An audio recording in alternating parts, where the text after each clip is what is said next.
دعا برب العزت جل جلالہ و عم نوالہ، آہ جاتی ہے فلک پر رحم لانے کے لیے، آہ جاتی ہے فلک پر رحم لانے کے لیے، بادلو ہٹ جاؤ دے دو راہ جانے کے لیے، بادلو ہٹ جاؤ دے دو راہ جانے کے لیے، اے دعا ہاں عرض کر عرش الہی تھام کے، اے دعا ہاں عرض کر عرش الہی تھام کے، اور اے خدا اب پھیر دے رخ گردش ایام کے، اے خدا اب پھیر دے رخ گردش ایام کے، صلح تھی کل جن سے اب وہ برسر پیکار ہیں، صلح تھی کل جن سے اب وہ برسر پیکار ہیں، وقت اور تقدیر دونوں در پہ آزار ہیں، وقت اور تقدیر دونوں در پہ آزار ہیں، ڈھونڈتے ہیں اب مداوا سوزش غم کے لیے، اور کر رہے ہیں زخم دل فریاد مرہم کے لیے، کر رہے ہیں زخم دل فریاد مرہم کے لیے، رحم کر اپنے ناآئین کرم کو بھول جا، رحم کر اپنے ناآئین کرم کو بھول جا،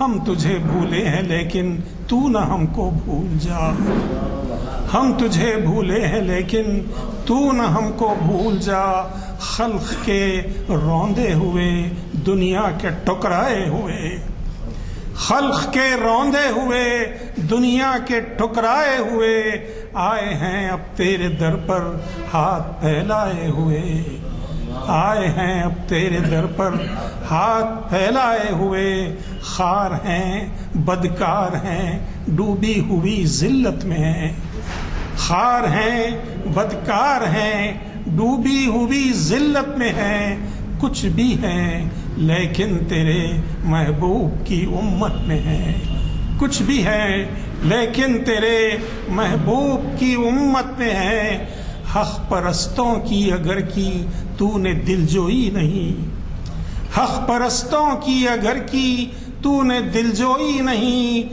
تانا دیں گے بت کہ مسلم کا خدا کوئی نہیں، اے دعا ہاں عرض کر عرش الہی تھام کے، اے خدا اب پھیر دے رخ گردش ایام کے۔ یہ اعلان کیا گیا ہے فرض نماز کی جماعت کے بعد، آج ہمارے درمیان ایک عالم دین حافظ محمد اسحاق کمال قادری صاحب تشریف فرما ہیں۔ ویسے تو آپ ان سے اس وجہ سے بھی واقف ہیں کہ پہلی نشست جو ہوئی تھی اس عنوان کی، شریعت انفارمیشن سروس جو نام رکھا گیا تھا، تو اوپر محراب میں پہلا خطاب آپ کا تھا، اور آج یہ شریعت انفارمیشن سروس کی 751ویں نشست ہے۔ میں نے ابھی بتایا بھی تھا آپ کو کہ 45 سے تقسیم کر لیجئے 751 کو، تو ہر سال 45 نشستیں ہوتی ہیں۔ اس کی وجہ یہ ہے کہ رمضان میں نشستیں بند ہوتی ہیں، اور کبھی تہوار آ جائے یا کبھی کرفیو لگ جائے تو بھی نشست نہیں ہوتی، ورنہ اب تک اللہ کے فضل سے سلسلہ جاری رہا۔ اور مولانا کا تعاون پہلے ہمارے پاس 2 محافل میں ہوتا تھا، لیکن ان کا ڈیمانڈ ابھی ہر جگہ اتنا ہو گیا ہے کہ وہ 1 محفل تو ہر مہینہ ہمیں نوازتے ہیں، اپنے علمی تبحر سے ہمیں واقف ہونے کا موقع دیتے ہیں۔ آج کی یہ محفل جامع مسجد عالیہ گن فاؤنڈری کے کانفرنس ہال میں بتاریخ 4 فروری مطابق 28 جمادی الاول منعقد ہو رہی ہے بروز پیر، اور انہوں نے بہت ہی اہم عنوان دیا ہے تصویر کافر اسلام کی روشنی میں۔ آپ کو یہ بھی بتا دوں کہ کافر کے معنی یہ اتنا اہم موضوع ہے کہ چند سال پہلے بی جے پی کے سیاسی رہنماؤں نے یہ مطالبہ کیا تھا کہ قرآن شریف سے ایسے آیات نکال دیے جائیں جس میں کافر کہا جاتا ہے، تو اس کا مطلب راست تو یہ لے رہے تھے کہ ان کے خلاف ہے وہ، مگر آج کا عنوان تصویر کافر اتنا اہم عنوان ہے کہ ہمیں سمجھ میں آئے گا کہ کافر اور کفر کتنا وسیع معنی رکھتے ہیں. اور پھر مولانا کی تیاری تو آپ واقف ہیں کہ وہ بڑی سامنے بٹھا کے تعریف کرنا نہیں ہے، لیکن وہ بہت ہی جامع قسم سے اپنے خطاب کو ہم سب کو گرماتے ہیں. آپ سے ایک چیز کہہ کے مولانا کو دعوت دوں گا، وہ یہ ہے کہ اقبال کا تصور زندگی اور موت، یہ جناب ایاز الشیخ اسلامک اسٹڈیز کے اقبالیات کے بہت بڑے اسکالر ہیں. ایاز الشیخ صاحب بھی یہاں کئی محافل مخاطب کر چکے ہیں، اور مولانا کا تو کیا کہیے، مولانا کے میرا اندازہ ہے 200، یہ جو آپ کے سامنے اس وقت تعداد بتائی گئی ہے 751 کی، اس میں شاید 150-200 تو مولانا کے خطاب ہیں. اور ہمیں خوشی ہے کہ باوجود اس کے کہ ان کی مصروفیات اتنی زیادہ ہیں، ہمیں مہینے میں ایک دفعہ تو کم از کم وہ جو ہے استفادے کا موقع دیتے ہیں. آپ کو خود اندازہ ہو جائے گا کہ علمی تبحر جو میں بیان کر رہا ہوں کس قدر ان میں ودیت کر گیا ہے. اللہ کے فضل سے ہمیں ان کی خدمات حاصل ہیں، ہم بڑے خوش ہیں. اور میں آج کی اس محفل میں انہیں دعوت خطاب دیتا ہوں اور ہمیں استفادے کا وہ موقع دیں. تشریف لائیں صاحب شہ نشین پر. ورحمۃ اللہ وبرکاتہ. اعوذ باللہ السمیع العلیم من الشیطان الرجیم. بسم اللہ الرحمن الرحیم. الحمد للہ رب العالمین الرحمن الرحیم مالک یوم الدین والصلاة والسلام علی سیدنا محمد وآلہ وصحبہ اجمعین ومن تبعهم بإحسان إلى يوم الدين. أما بعد، قال الله جل وعلا لنبيه صلوات الله وسلامه عليه: بسم الله الرحمن الرحيم.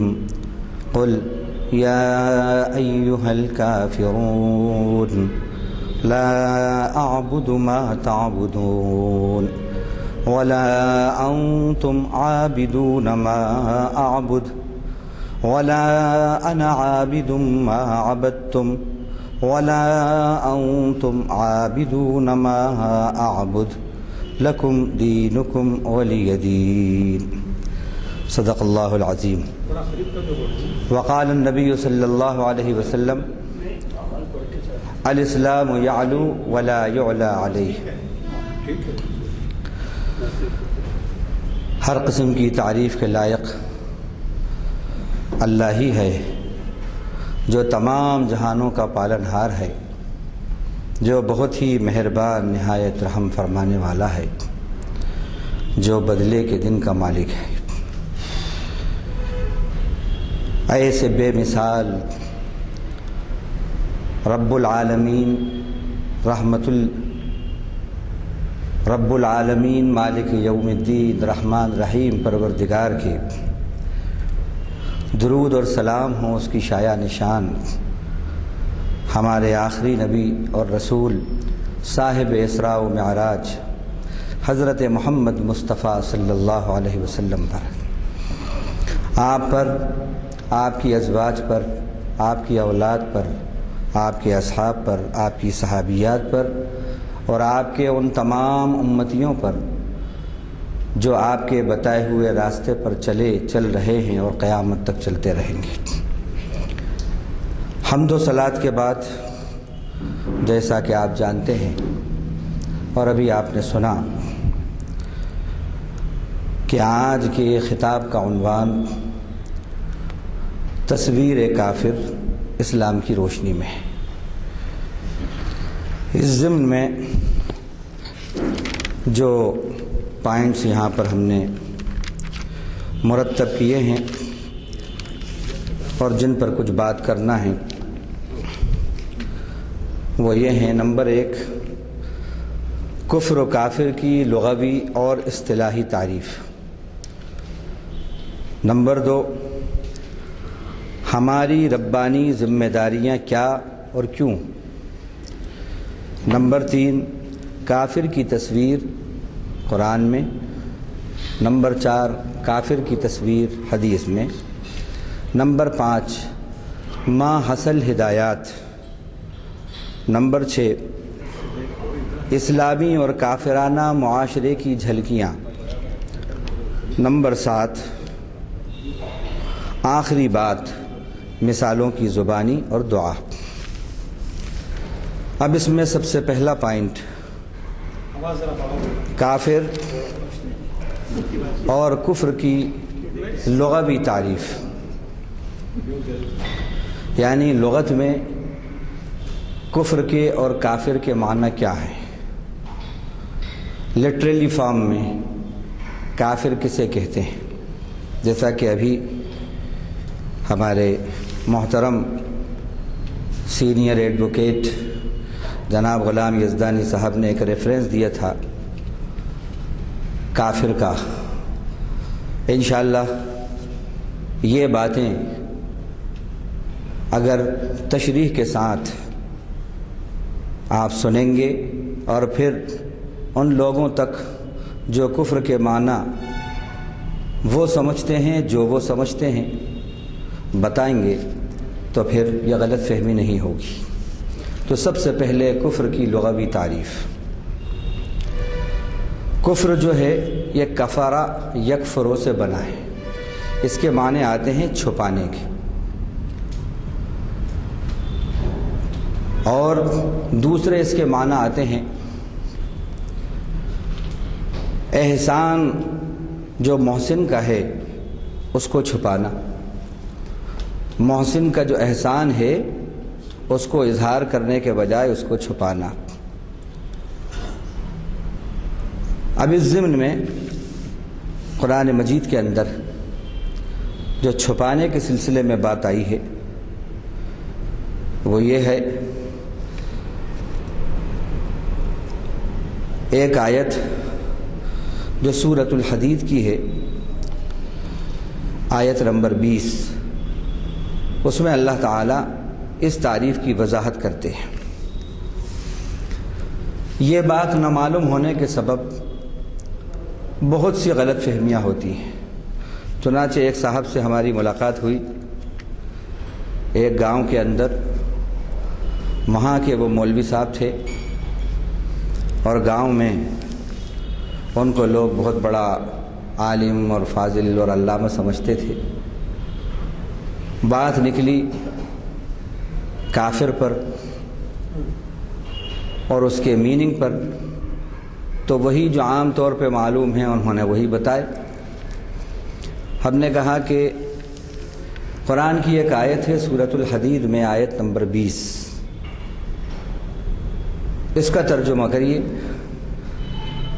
کہ اعلموا انما الحیاۃ الدنیا لعب ولہو وزینۃ وتفاخر بینکم وتکاثر فی الاموال والاولاد کمثل غیث اعجب الکفار نباتہ۔ اب یہاں پر یہ کفار کا لفظ آیا، اس کا ترجمہ کیا ہے؟ جان لو کہ دنیاوی زندگانی ایک کھیل تماشا ہے اور ایک حسن ہے اور آپس میں ایک دوسرے پر فخر کرنے کی چیز ہے، اور آپس میں ایک دوسرے پر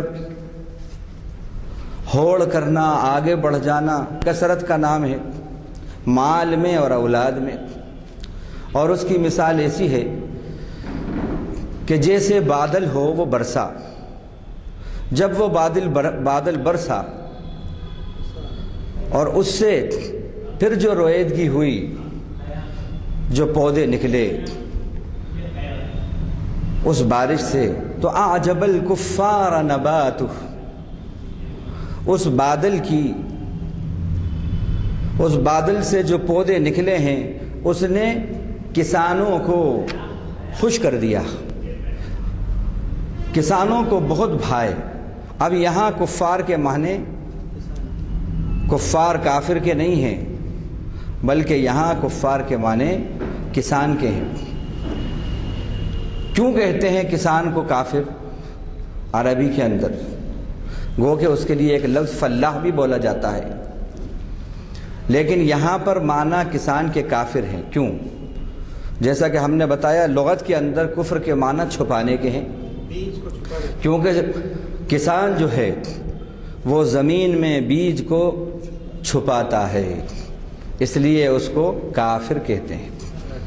یہ لغوی اس کے معنی ہے۔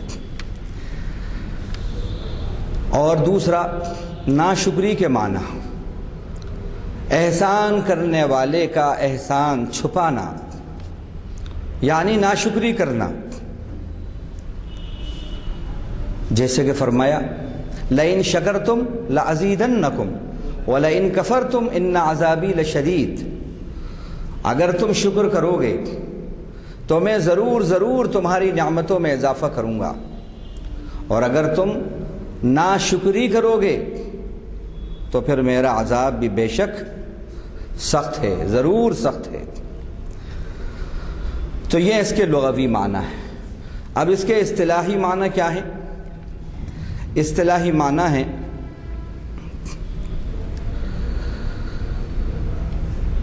اللہ کے احسانات کو چھپانے والا، اللہ کا انکار کرنے والا، جانتے بوجھتے اسلام اس تک پہنچے اور پھر وہ خدا کا انکار کرے۔ اس لغوی معنی کی رعایت کو ملحوظ رکھتے ہوئے جو اللہ کے ان تمام احکام کا انکار کرے جن پر ایمان لانا اور جن کا ماننا ایک بندے پر ضروری ہے، اور رسول کریم صلی اللہ علیہ وسلم کی ان تمام تعلیمات کو جن کا ثبوت قطعی اور یقینی ہے، ان میں سے کسی ایک کو بھی حق نہ سمجھے، وہ کافر ہے۔ یہ اصطلاحی معنی ہے۔ اب یہ لغوی اور اصطلاحی معنی آپ ذہن میں رکھیں۔ اب اس ضمن میں اب اس کے بعد جو دوسری بات ہے کہ ہماری ربانی ذمہ داری کافر اور کفر سے متعلق جو ہے وہ کیا ہے؟ جیسا کہ بتایا اصطلاح میں انکار کرنے والے کو، حق کا انکار کرنے والا، حق کو چھپانے والا، حق کی ناشکری کرنے والا، وہ لغوی معنی بھی ضمناً اس کے اندر آ گئے۔ جیسا سورہ کافرون ابھی پڑھی ہم نے، تینوں معنی آپ یہاں پر کر سکتے ہیں، وہ تینوں معنی یہاں فٹ ہو رہے ہیں۔ قل یا ایھا الکافرون، اے نبی فرما دیجئے، اے حق کا انکار کرنے والوں، اے خدا کے احسان کو چھپانے والوں۔ یہ اس لیے کہہ رہا ہوں کہ جب ان سے پوچھا جا، قرآن کہہ رہا ہے کہ ان سے پوچھا جا قل من یرزقکم من السماء والارض قل اللہ، کون ہے جو تمہیں آسمان سے رزق دیتا ہے؟ وہ کہیں گے اللہ۔ قل من رب السماوات السبع ورب العرش العظیم، کون ہے جو ساتوں آسمانوں کا پروردگار ہے اور عرش عظیم کا؟ سیقولون للہ، وہ کہیں گے اللہ۔ کون ہے کہ امن یجیب المضطر اذا دعاہ، تو وہ کہیں گے اللہ۔ یعنی وہ سمجھتے تھے کہ یہ سب اللہ کرتے ہیں، اس کے باوجود جو رب کے احسانات ہیں وہ رب کو نہ دے کر سب کو دیتے تھے، خالق کو نہ دے کر مخلوق کو دیتے تھے، اس لیے قرآن نے ان کو کافر کہا۔ اب انکار کب ہوتا ہے؟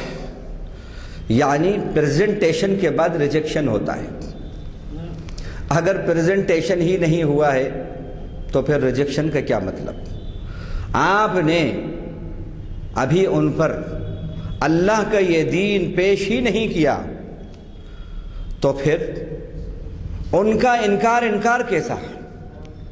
وہ مکمل طور پر کفر کے اندر کیسے آئیں گے؟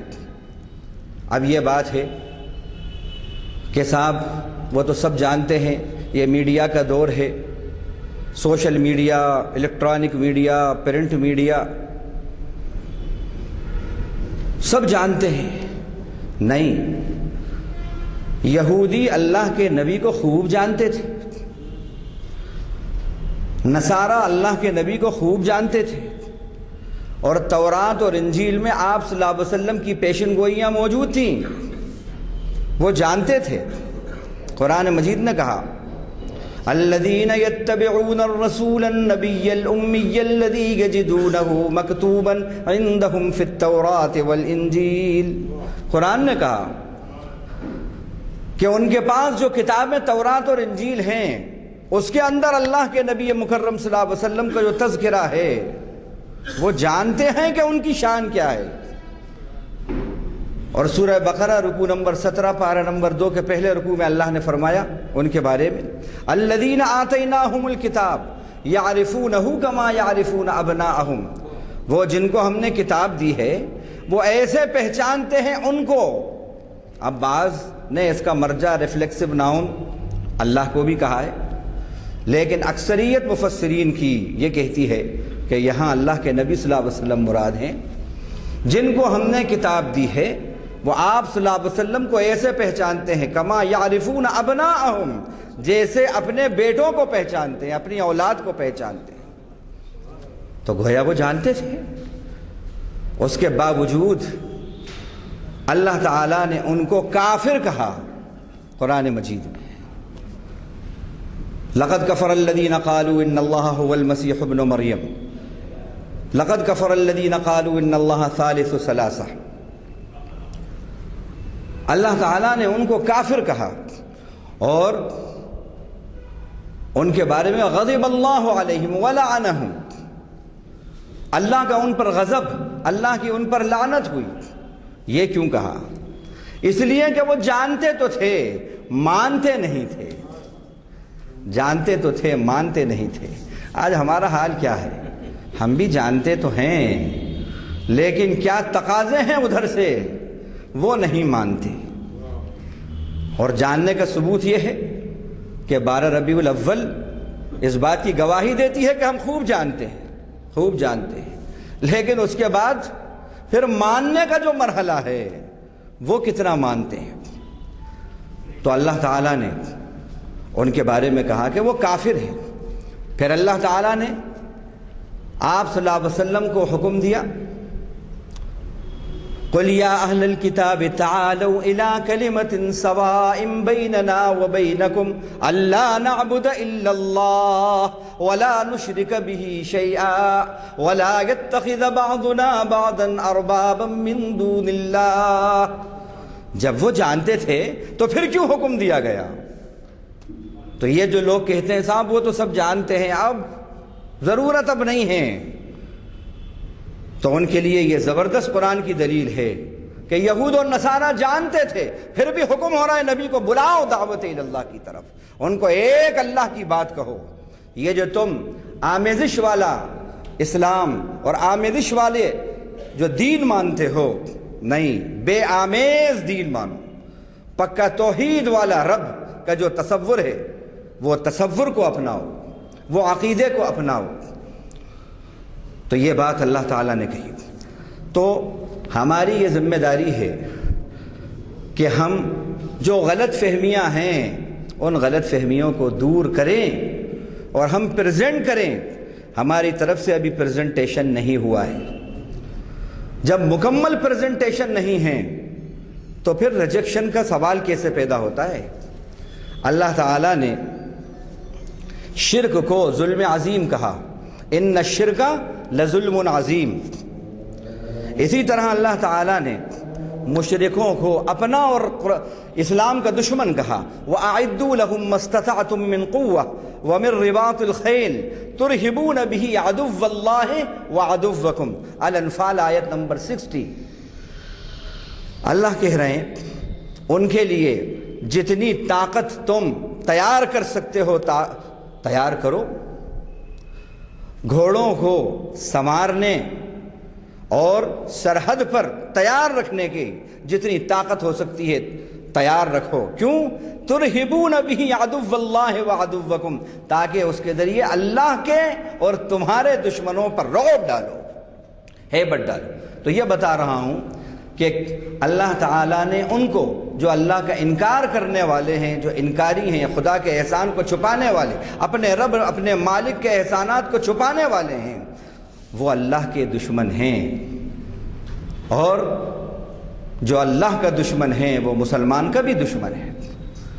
لیکن عجیب بات ہے، جس کو اللہ سب بڑا دشمن کہہ رہا ہے، جس کو اللہ ظلم عظیم کہہ رہا ہے، جو بڑے ظالم ہیں، عجیب بات ہے کہ وہ کروڑوں کی تعداد میں ہیں اللہ کے دشمن، جو بڑا ظلم کر رہے ہیں اور ظلم عظیم میں مبتلا ہیں، لیکن اس کے باوجود ہمیں کوئی احساس نہیں ہے اس بات کا۔ سب سے بڑا ظلم شرک ہے، اس کے بعد جتنے ظلم ہیں وہ سب چھوٹے ظلم ہیں۔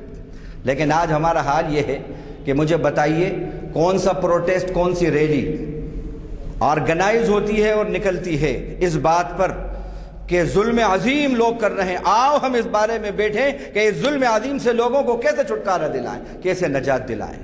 چھوٹے چھوٹے ظلموں پر پروٹیسٹ ہو رہا ہے، چھوٹے چھوٹے ظلموں پر احتجاج ہو رہا ہے، یہ ڈیمانڈ ہے، وہ ڈیمانڈ ہے، اسی پر حکومتیں آ رہی ہیں اور حکومتیں جا رہی ہیں، چاہے وہ قیادت غیر اسلامی ہو یا اسلامی قیادت ہو۔ ابھی ہم نے جس کو خدا ظلم عظیم کہہ رہا ہے، ہمارے یہاں تو ظلم صغیر بھی نہیں سمجھ رہے ہم اس کو۔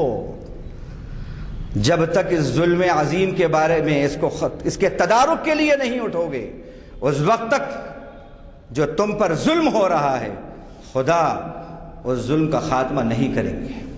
یہ اس لیے کہہ رہا ہوں کہ اللہ تعالیٰ نے سورہ بقرہ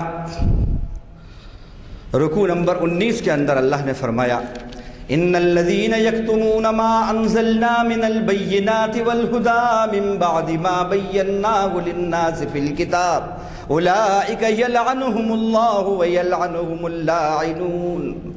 بے شک وہ جو چھپاتے ہیں قرآن کا وہ حصہ، قرآن کی وہ تعلیمات جس کو ہم نے اتاری ہے اور وہ ہدایت جو ہم نے اتاری ہے، بعد اس کے کہ ہم نے ان کو لوگوں کے لیے اس کو ہم نے واضح کر دیا تھا کتاب کے اندر، جو چھپاتے ہیں اولئک یلعنہم اللہ ویلعنہم اللاعنون، یہ وہ لوگ ہیں جن پر اللہ کی لعنت ہے اور لعنت کرنے والوں کی لعنت ہے۔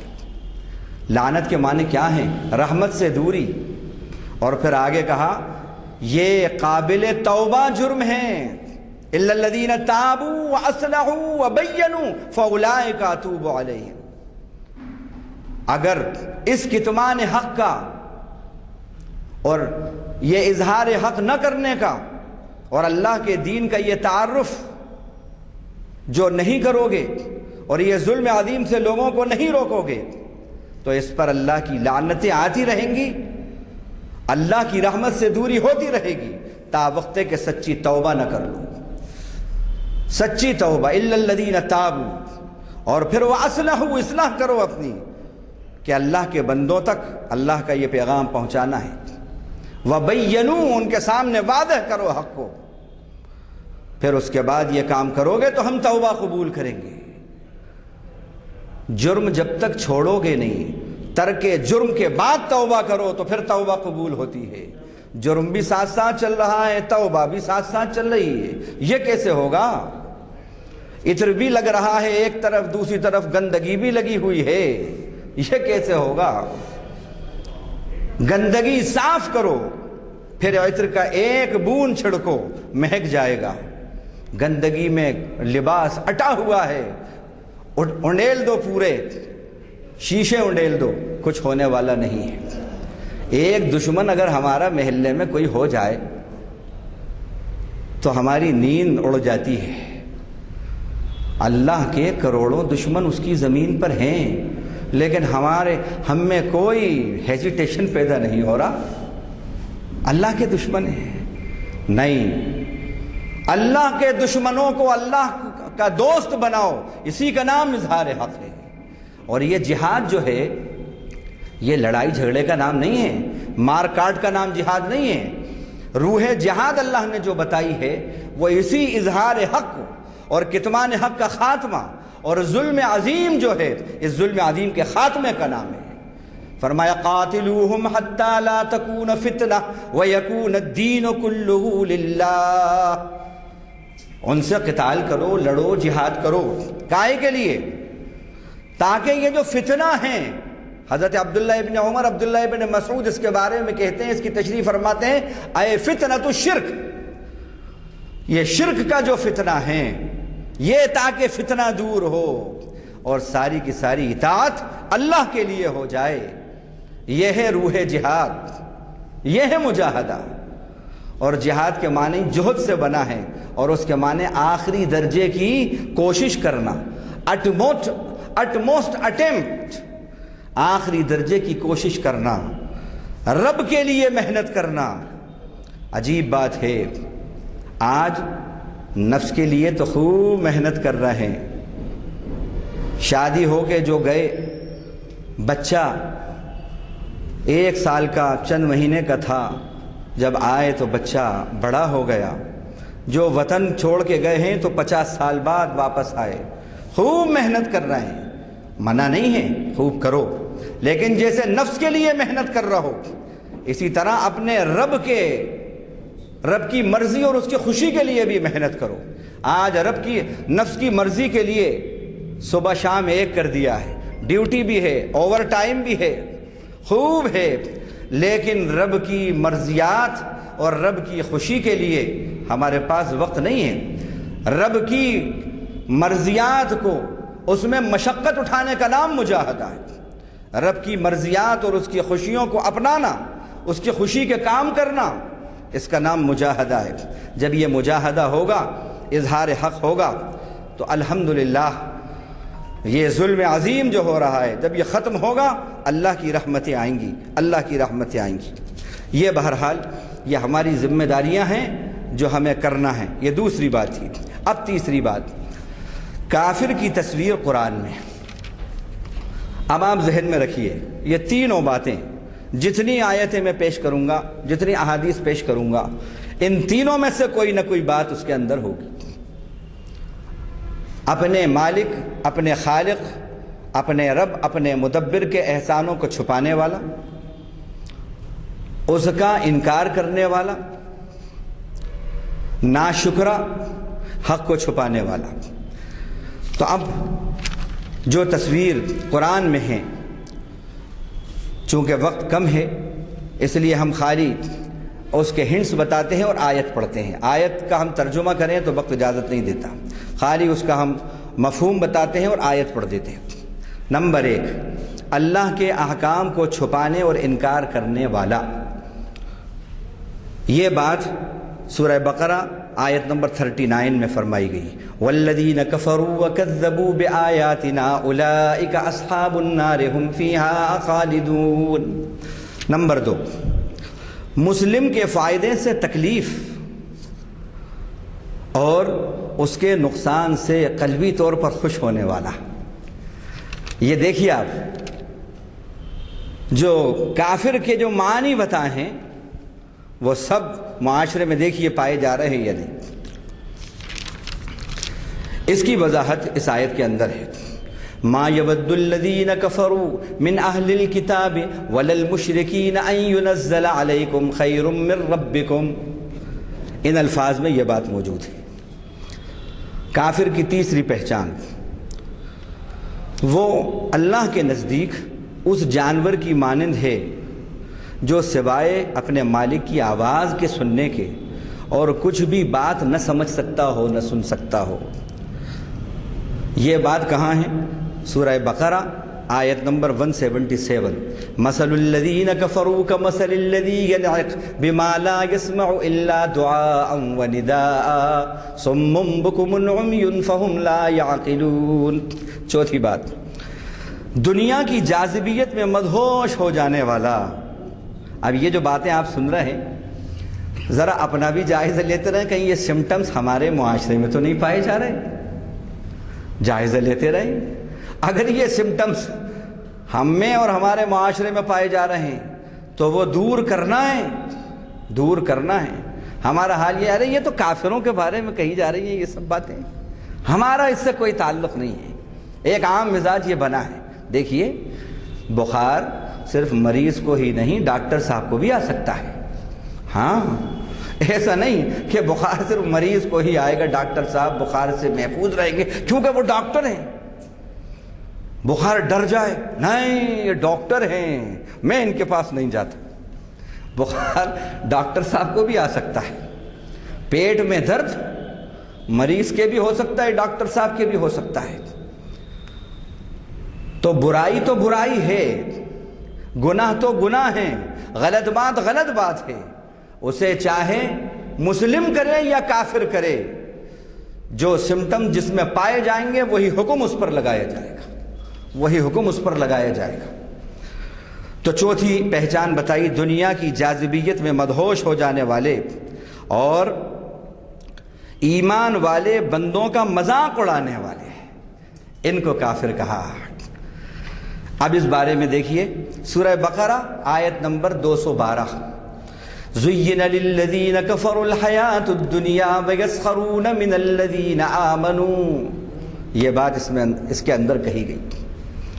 پانچویں بات، کافر کی پہچان۔ جب ہم یہ جائزہ لیتے ہیں تو قرآن آئینہ دکھا رہا ہے، آئینہ معلوم ہوتا ہے ارے یہ جو باتیں کہی جا رہی ہیں یہ انگلی ادھر اٹھنے سے پہلے یہ تو ادھر ہو رہی ہے، یہ سب باتیں تو یہاں بھی پائی جا رہی ہیں۔ پانچویں بات دیکھیے، حبط اعمال، کافر کے اعمال اکانت ہو جاتے ہیں خدا کی ناشکری کی وجہ سے، خدا کے انکار کی وجہ سے، اور پریزنٹیشن ہونے کے بعد جب ریجیکشن کر رہا ہے اس ناشکری کی وجہ سے۔ اللہ یہ بات فرما رہا ہے سورہ بقرہ آیت نمبر 217 میں، وَمَن يَرْتَدِدْ مِنْكُمْ عَنْ دِينِهِ فَيَمُتْ وَهُوَ كَافِرٌ فَأُولَئِكَ حَبِطَتْ أَعْمَالُهُمْ فِي الدُّنْيَا وَالْآخِرَةِ، کفر کی حالت میں، خدا کی نافرمانی کی حالت میں اگر موت ہوئی، جتنے دان دہش کے اور پن کارے جتنے کیے ہیں وہ سب اکارت، ایمان نہیں تو کچھ بھی نہیں، یہی دے دیں گے اللہ۔ سورہ ہود کے دوسرے رکوع میں 12ویں پارے کے دوسرے رکوع میں اللہ نے فرمایا جو بھی سرگرمیاں ہوتی ہیں خدا کے نافرمانوں کی، جو بھی اچھے کام سوشل ایکٹیویٹیز ہوتی ہیں، ہم یہی ان کو دے دیتے ہیں، وہاں کچھ نہیں ہے۔ تو یہ ایک پہچان۔ چھٹی بات، راہ حق میں رکاوٹیں پیدا کرنے والا اور فساد برپا کرنے والا، یہ بات سورہ نحل آیت نمبر 88 میں فرمائی اللہ نے، الذین کفروا وصدوا عن سبیل اللہ، جنہوں نے انکار کیا اور اللہ کے راستے سے روکا لوگوں کو۔ کیا ہم حق کی محافل کو نہیں روک رہے؟ ہم حق بات جہاں فروغ دی جا رہی ہے ہم کہیں رکاوٹ نہیں بن رہے؟ تو یہ سمٹمز تو ہمیں بھی پائے جا رہے ہیں، اللہ ہمیں توبہ کی توفیق دے۔ جب ہم خود راہ پر آئیں گے تو پھر راہبری صحیح کر سکتے ہیں۔ اگر ڈرائیور صاحب ہیس ہو جائیں تو پھر کیا ہوگا؟ اکیلے نہیں مریں گے ڈرائیور صاحب، کئیوں کو اپنے ساتھ لے کر مریں گے۔ اگر پلین کا پائلٹ اور ٹرین کا ڈرائیور اگر سو جائے تو کیا حال ہوگا؟ اکیلا نہیں مرتا، کئیوں کو لے کر مرے گا۔ ہم نے پڑھا کہ پائلٹ کی ذرا سی اونگ سے سینکڑوں کلومیٹر کا فاصلہ ادھر سے ادھر ہو جاتا ہے، ڈسٹینس ذرا سی اونگ سے چند سیکنڈ کی ادھر سے ادھر ہو جاتا ہے۔ اللہ نے آپ کو کائنات کا پائلٹ بنایا ہے، اس امت کو کائنات کی رہبر، کنتم خیر امت اخرجت للناس، تم رہبر ہو، کائنات کے قائد ہو، لیکن آج تم خود مدہوش ہو اور بے ہوش ہو۔ اس لیے یہ جو دنیا میں فساد برپا ہے اس کا سبب یہ تم ہو۔ اللہ نے فرمایا من اعرض من اظلم ممن ذکر بآیات ربہ فاعرض عنها انا من المجرمین منتقمون، اس سے بڑا ظالم کون ہے جس کے سامنے میری آیتوں کو، یعنی میرے احکام کو، یہ لفظ آیت جو ہے یہ بات کے معنی میں بھی آتا ہے، احکام کے معنی میں بھی آتا ہے، اور آیات جو قرآن کی آیتیں ان کو بھی آیات کہا جاتا ہے، اور جو رب ذوالجلال کی کائنات میں بکھری ہوئی نشانیاں ہیں، سائنس آف گاڈ، ان کو بھی آیات قرآن کہتا ہے۔ سنریہم آیاتنا فی الآفاق وفی انفسہم حتی یتبین لہم انہ الحق۔ تو اللہ کس کو سب سے بڑا ظالم کہہ رہے ہیں؟ یہ نہیں کہا من ظالم من اظلم، اس سے بڑا ظالم کون ہے؟ جس کے سامنے ذکر کیا جائے، جس کو یاد دہانی کی جائے میری آیتوں کی، پھر وہ ان سے اعراض کرے، ان کو اوائڈ کرے، تو وہ مجرم ہے۔ انا من المجرمین منتقمون، اور ہم ایسے مجرموں سے انتقام لیتے ہیں، ضرور انتقام لیں گے۔ اب ہم بڑے خوش ہوتے ہیں، یہ تو اللہ نے ان لوگوں کے بارے میں کہا ہے۔ حضرت جیسے ہم نے ابھی یہی کہا کہ بخار مریض کوئی نہیں، ڈاکٹر صاحب کو بھی آ سکتا ہے، مریض کے ہی سر میں درد نہیں، ڈاکٹر صاحب کے بھی ہو سکتا ہے۔ کس کو اللہ نے سب سے بڑا ظالم کہا؟ اگر وہ مجرم ہیں، وہ آدھے مجرم ہیں، آدھے مجرم آپ ہیں۔ کیسے مجرم ہیں؟ اللہ کی آیتیں آپ کے سامنے آتی ہیں، اللہ کا کلام آپ کے سامنے آتا ہے، اللہ کے احکام آپ کے سامنے آ رہے ہیں، آپ جانتے ہیں اللہ ان سے ناراض ہوتا ہے، یہ حرام ہیں چیزیں، اللہ اور اس کا رسول ناراض ہوتے ہیں، جانتے بوجھتے اس کے بعد اوائڈ کرتے ہیں، آپ اوائڈ کرتے ہیں اللہ کی آیتوں۔ کیا آپ نہیں ہیں خدا کے احکام کے منکر، اور آپ بڑے ظالم نہیں ہیں؟ بڑے ظالم نہیں ہیں۔ اللہ کہہ رہا ہے وَقَدْ نَزَّلَ عَلَيْكُمْ فِي الْكِتَابِ أَنْ إِذَا سَمِعْتُمْ آيَاتِ اللَّهِ يُكْفَرُ بِهَا وَيُسْتَهْزَأُ بِهَا فَلَا تَقْعُدُوا مَعَهُمْ حَتَّى يَخُوضُوا فِي حَدِيثٍ غَيْرِهِ۔ اللہ نے تمہارے اوپر اپنی کتاب میں یہ حکم اتار دیا ہے کہ جب تم دیکھو کہ اس کی آیتوں کا انکار کیا جا رہا ہے اور مذاق اڑایا جا رہا ہے، خبردار ایسی محفل میں شریک محفل نہ بننا۔ اللہ کہہ رہے ہیں لا تقعدوا، نہیں بیٹھنا ان کے ساتھ، حتی یخوضوا فی حدیث غیرہ، جب تک کہ وہ اپنی گفتگو کو چینج نہ کر دیں۔ آپ مجھے بتائیں تو صحیح، جہاں اللہ کے احکام کا جو مذاق اڑایا جا رہا ہے وہاں بیٹھنے پر اللہ کہہ رہا ہے تم انہی کی طرح ہو جاؤ گے۔ جب تک نہ بیٹھنا جب تک کہ ٹاپک چینج نہ ہو جائے۔ آج ہم یہ دیکھتے ہیں کہ ہماری خوشی کی محافل جو ہوتی ہیں، ایک ایک رات کا 8-8 اور 10-10 لاکھ شادی خانے کا کرایہ، صرف کرایہ 8 لاکھ اور 10 لاکھ۔ اب ظاہر ہے جب 8 لاکھ کا شادی خانہ ہے تو اس کے اندر خالی ٹی پارٹی تو ہوگی نہیں، خالی چائے پر تو معاملہ ہوگا نہیں۔ جب کرایہ 8 لاکھ آدمی دے رہا ہے تو پھر تو ظاہر ہے جو خرچ کیا جائے گا وہ کتنا ہوگا۔ اور یہ تو بتایا ہے میں نے صرف انگیجمنٹ کی رسم پر جو لیا جا رہا ہے شادی خانہ، اس کا یہ حال ہے۔ اور آپ جا کے دیکھ لیں، جائزہ لے لیں، آپ جتنے یہ بڑے بڑے شادی خانے ہیں ایسی اور فلاں، ان میں 70% میاں بھائی ہوتے ہیں ان کو چلانے والے اور اپنی شان دکھانے والے۔ اللہ کیا کہہ رہے ہیں؟ اللہ کہہ رہے ہیں لا تبذر تبذیرا ان المبذرین کانوا اخوان الشیاطین، مال کو فضول خرچی میں مت اڑاؤ، جو مال کو فضول خرچیوں میں اڑاتے ہیں وہ شیاطین کے بھائی ہیں۔ ایک ہوتی ہے تبذیر، ایک ہے اسراف۔ اسراف کے معنی جائز چیزوں میں حد سے زیادہ خرچ کرنا، یہ اسراف ہے، اور تبذیر ناجائز چیزوں میں خوب خرچ کرنا، یہ تبذیر ہے۔ ہماری شادیاں، ہماری پارٹیاں اسراف اور تبذیر دونوں کا مجموعہ ہیں۔ اللہ کہہ رہے ہیں شیاطین کے بھائی ہیں یہ آیت ہے۔ اور پھر نوشہ میاں کے سامنے قاضی صاحب سناتے ہیں، قاضی صاحب کو خود سنانے کی ضرورت ہے، سمجھانے کی ضرورت ہے۔ یہ آیتیں پڑھتے ہیں یا ایھا الناس اتقوا ربکم الذی خلقکم من نفس واحدہ، جتنی آیتیں پڑھی جاتی ہیں خطبہ نکاح میں ان سب میں اللہ سے ڈرنے کی بات، اللہ سے ڈرنے کی بات۔ یہاں پر اللہ کا حکم سنا کہ اللہ سے ڈرو، اللہ سے ڈرو، اس کے بعد جو نکلے تو معلوم ہوا کہ 2 لاکھ جو ہے صرف ویڈیوگرافی کے، 2 لاکھ ماڈلنگ کے، 5 لاکھ شادی خانے کے، اور 35 لاکھ صرف کھانے کے۔ کھانے کے 35 لاکھ اللہ نے دیا ہے تو کر رہے ہیں صاحب۔ یاد رکھیے آپ چاہے کوئی بھی ہوں، اگر ایک جاننے والا اللہ کی آیتوں کا اس طرح مذاق اڑائے گا اپنے عمل سے تو یہ نہیں ہم کہیں گے نہیں وہ جانتے ہیں وہ ایسا کر رہے ہیں تو جواز جسٹیفیکیشن ان کے لیے سب معاف ہیں. ڈبل گناہ ہیں ان کو جو دوسروں سے کہتے ہیں لیکن جب ان کا معاملہ آتا ہے تو اس طرح کی شادیاں ہوتی ہیں. اللہ کی یہاں پکڑ اور گرفت ہوگی.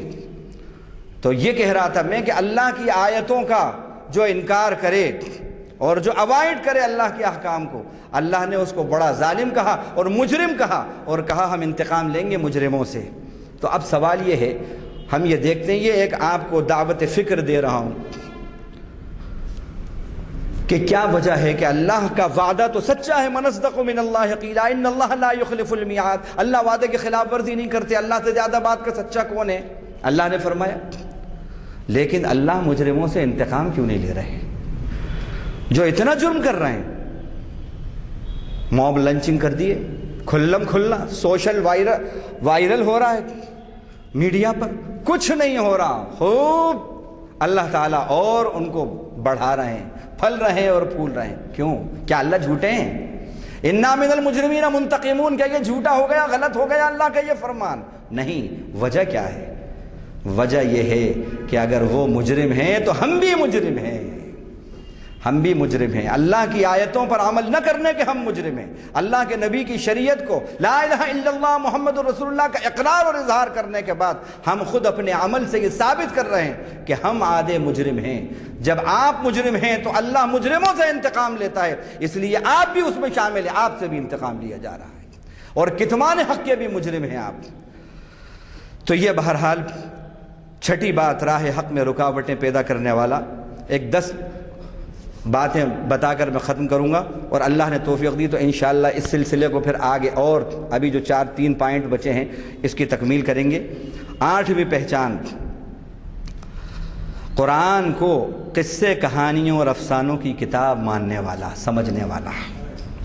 یہ پہچان بتائی کافر کی. وَإِذَا قِيلَ لَهُمْ مَاذَا أَنزَلَ رَبُّكُمْ قَالُوا أَسَاطِيرُ الْأَوَّلِينَ. سورہ نحل آیت نمبر 24. جب ان سے کہا جاتا ہے کیا اتارا ہے تمہارے پروردگار نے، تو وہ کہتے ہیں پہلے لوگوں کے قصے کہانیاں ہیں، افسانے ہیں، افسانے ہیں. اب ظاہر ہے جب آپ اس کو ایک کلاسیکل لٹریچر کی ایک چیز سمجھو گے تو کلاسیکل لٹریچر جو ہے وہ میوزیم کے اندر شو پیس میں اور الماری میں رہتا ہے. ہم نے کیا کیا؟ قرآن سے ہمارا کیا رشتہ ہے؟ ہم نے بھی تو جب رمضان آتے ہیں تو دھول جھٹکار کے پھر تلاوت ہوتی ہے اس کی، وہ بھی اس لالچ میں 1 کے 70 مل رہے ہیں. ہاں وہ بھی اس لالچ میں. ہم کہاں ہیں؟ ہم بھی تو ظلم کر رہے ہیں. اللہ تعالیٰ نے فرمایا وہ اگر قصے کہانیوں کی کتاب سمجھتے ہیں تو ہم کیا کر رہے ہیں اس کے ساتھ؟ قرآن کے ساتھ ہم بھی تو وہی سلوک کر رہے ہیں. کہیں خدا نخواستہ ایسا نہ ہو کہ کل کو قیامت کے دن اللہ کے نبی کا جب یہ بات سامنے آئے، اتمام حجت نہ ہو جائے کہ وقال الرسول یا رب ان قوم اتخذوا هذا القرآن مہجورا. کل کو رسول یہ کہیں گے کہ اے اللہ میری اس قوم نے اس قرآن کو چھوڑی ہوئی کتاب بنا دیا تھا. ہم بھی اپنے عمل سے اس قرآن کو کتاب مہجور بنائے ہوئے ہیں. اس کو کتاب معمول بنائیے. اور خاص طور سے وہ حضرات جو لیڈنگ رول پلے کرتے ہیں ان سے بھی گزارش ہے کہ آپ کی معلومات کو معمولات میں تبدیل کیجئے. آپ انہیں یہ زوم ہے کہ ہم تو ماشاءاللہ علامہ اور فلاں ہیں. نہیں، معلومات کو معمولات میں تبدیل کرو. ہمارے اسلاف معلومات کو ہر لمحہ معمولات میں تبدیل کرتے تھے. جب تک معلومات معمولات میں تبدیل نہیں ہوگی زندگی میں انقلاب نہیں آئے گا. زندگی میں انقلاب نہیں آئے گا، کائنات میں انقلاب نہیں آئے گا. انہی چند باتوں پر چونکہ وقت کم ہے بات ختم ہوتی ہے. اللہ سے دعا ہے کہ اللہ تعالی ہمیں اپنا وفادار، وفا شعار، شکر گزار بندہ بنائے اور جب تک ہمیں قائم رکھے تو اللہ ایمان پر اور اسلام پر قائم رکھے اور ہمیں موت دے تو اللہ تعالیٰ اپنے وفاداروں میں اور اپنے ایماندار بندوں میں موت دے، اور اللہ ہمارے اوپر جو ذمہ داری آتی ہے اس کے تعارف کی اور ظلم عظیم سے زمانے کو، ظالموں کو روکنے کی، اللہ تعالیٰ اس کے لیے بھی ہم کو، ہماری اولاد اور نسلوں کو قبول فرمائے۔ وآخر دعوانا الحمدللہ رب العالمین۔